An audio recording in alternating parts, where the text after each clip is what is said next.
Hi! Today I would like to show you how you can transfer files from Oppo Find X5 Pro to Oppo device. First of all, you need to access Play Store on both devices and tap on the search bars. Then type in Send Anywhere and install this free app from this developer. Following that, open it.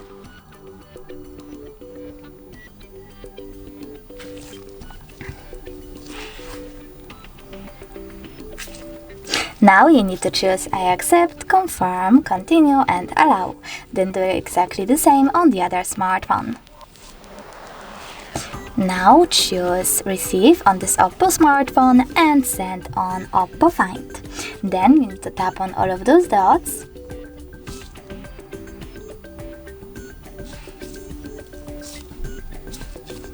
Okay, we have to try again.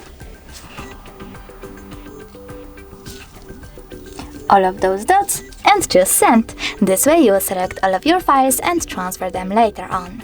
It will take some time, so I will go with only one photo. For example, that one. Choose send and click on got it. Over here you need to select no thanks, tap on close this window and tap on one of those connection methods. You can scan the QR code by clicking on the scanning icon, choosing allow and pointing your device's camera at the QR code, but you can also just input this key over here and choose receive to connect your smartphones. As you can see, after a couple of seconds, my photo was successfully sent. Thanks so much for watching. If you enjoyed this video, don't forget to leave a like, comment and definitely subscribe. Bye!